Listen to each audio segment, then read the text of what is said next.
Because the one drive they had full success on where they went right down and scored was Melvin Gordon and scoring a touchdown. And I just want to say, I think you made an important point there.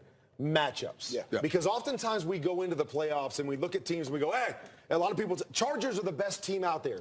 But you guys know that have been in the playoffs. Sometimes it's not about who's the best team. It's about who is the best matchup for that team. And I agree with you. I believe this is probably the worst matchup for the Chargers and how they're built of all the playoff teams that they could face. You know, we talked about second time around facing Lamar Jackson.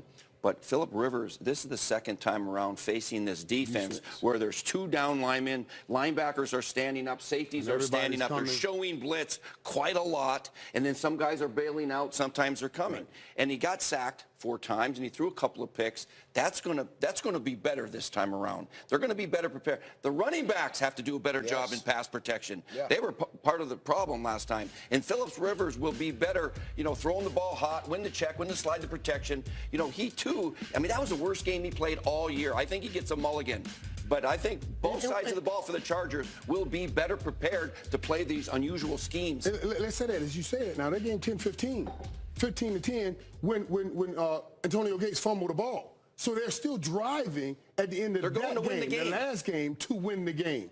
So we're talking it like it was a shutdown by the Ravens when the reality is that game was still there at the end of the game for the Chargers to win. It was still there, but you go back and watch it. They had went for it on 4th down inside the 5, didn't score. They gave the Los Angeles Chargers a fumble. I'm just saying that. Kurt was there, man. The scoring was not because the Chargers were, you know, moving the ball up and down the field. By the way, Kurt, you have, I think, outstripped me in terms of your mentions that you were at this game and covered the game. And I mentioned I had a show. Are you there? Let people know that I got a chance to get inside and talk to these people. You called the game? I mean, I have a show. I did not say that I called the game. You called the game as a show. I mean, I've got a lot more Rich Eisen show mentions to try and catch up to Kurt. Well, come on. Let's go. Hey, did you guys know I was at this game a couple weeks ago? I called this game a couple weeks ago. Again, got inside knowledge about this game when I called it a couple weeks ago. Did you interview Lamar Jackson and Phillip Rivers? I know. You sat down with Phillip Rivers? Yeah, I talked to Joe Flacco when I was there. Did you really? At the game what did he say? A couple weeks ago. Did he think this was the end of his stay there? I mean, you never know.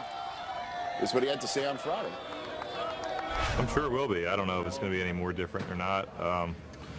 It's definitely not the most fun position in the world, so it just is what it is. I don't know. I don't know if it'll be too much different than it's been the last few weeks, but. Ian Rappaport, what can you tell us, sir?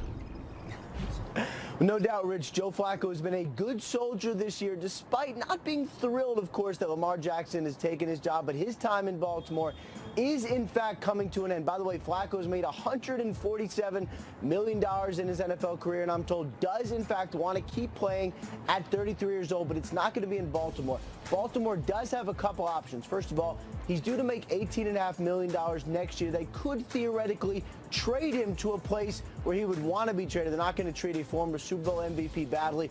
Or they could simply release him and allow him to pick his next home among the options, the Miami Dolphins, the Jaguars, possibly the Redskins, who, of course, won't have Alex Smith to start next year. Rich? All right, thanks very much, Ian Rappaport. By the way, there's two Melvins. There's two Melvins that the Chargers have, one on each side of